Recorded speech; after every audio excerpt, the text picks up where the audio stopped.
Então, eu quero falar. Eu tinha feito um trabalho voluntário há uns 4 anos atrás, durante uns 4 meses, junto com, junto com um rapaz que tinha vindo do Paraguai. E ele sempre falava que o brasileiro é muito orgulhoso e o brasileiro humilha demais o paraguaio. E eu perguntava por quê e ele não tinha uma explicação exata, ele só sentia isso, ele falava, né? E eu comecei a pesquisar um pouco sobre a guerra do Brasil e Paraguai. Eu queria só contar um pouquinho sobre a guerra rapidinho. O que acontece? Naquela época, na guerra, em 1860, quando começou a guerra, 1864, ela durou 6 anos. O, o que colhia de, por exemplo, de algodão e coisa, ia tudo para a Inglaterra, e a Inglaterra é, trabalhava isso, fazia tecido, né? Ela industrializava os produtos e só ela fazia isso. Então eles colhiam e colocavam nos navios e levavam para lá. Só que o Paraguai ele estava mais avançado e o Paraguai começou a se industrializar e começou a trabalhar isso. Mas a Inglaterra ela era a maior potência naquela época e ela tinha a mania de interferir nos outros lugares. Tanto que ela invadiu a China naquela época, tomou a ilha de Hong Kong, e essa que a China tomou de volta agora durante a pandemia, que ninguém ficou sabendo. Aí é, a Inglaterra começou a ficar com o ciúme do Paraguai crescendo. E aí o que ela fez?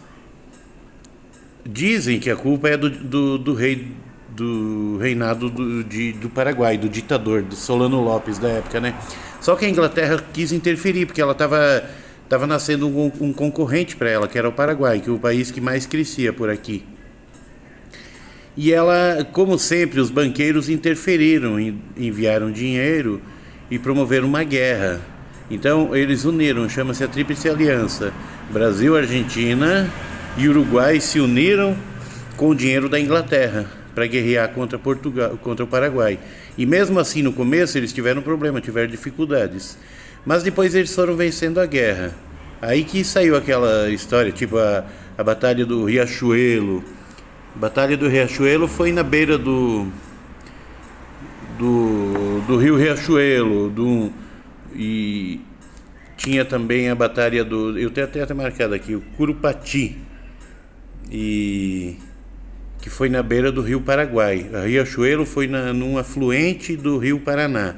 Então eles tinham uma guerra num lugar, aí tinham guerra noutra, e iam vencendo o Paraguai rapidinho, né? E no final, a última batalha, quando eles mataram o rei do Paraguai, chamam de ditador, né? O presidente, ditador, não sei como, foi em Cerro Corá. Cerro Corá, eles foram fugindo e se reuniram lá, né? Porque os três países contra um não tinha como.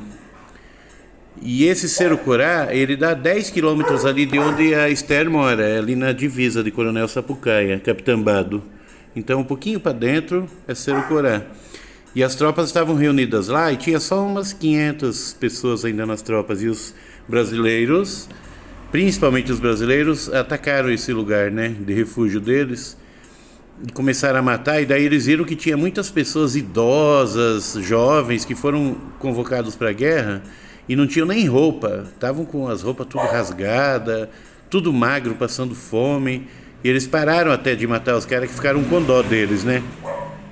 Então, o que acontece com isso? Essa guerra do Paraguai, que chamam, os três países aí, bancados pela Inglaterra, foi morto 95% dos homens. Imagine, 95% dos homens e 50% das mulheres.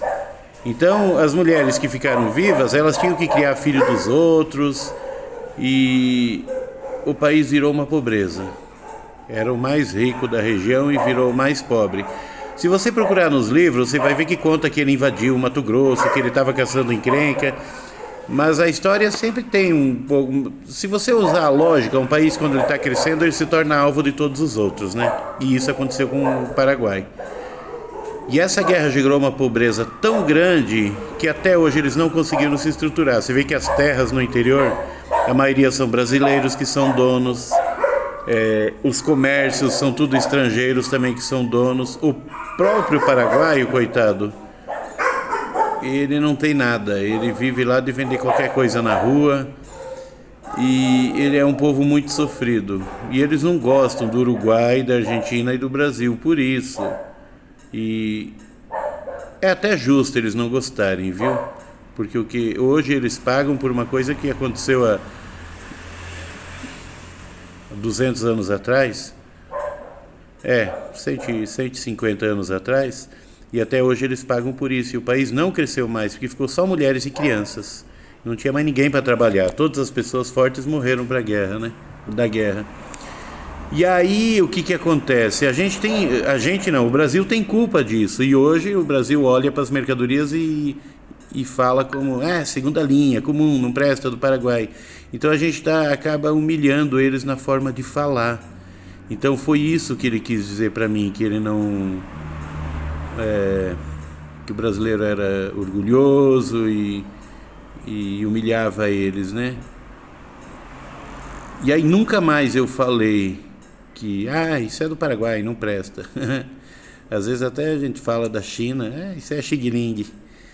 Mas do Paraguai eu nunca mais falei, por consideração ao povo que sofre por uma coisa que não foi culpa deles, uma coisa que aconteceu anos atrás. E sempre que um país ataca o outro, quem está por detrás são os banqueiros, os governos, mas os banqueiros são os principais responsáveis por qualquer tragédia no mundo, os grandes banqueiros, os maiores. Então sempre qualquer tragédia que acontece no mundo, todo mundo pode ser responsável, mas os maiores responsáveis são os banqueiros.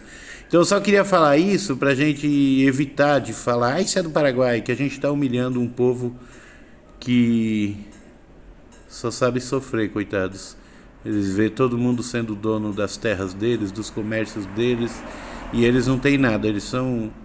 Quando eles têm chance, eles são empregados de alguém que está no país deles.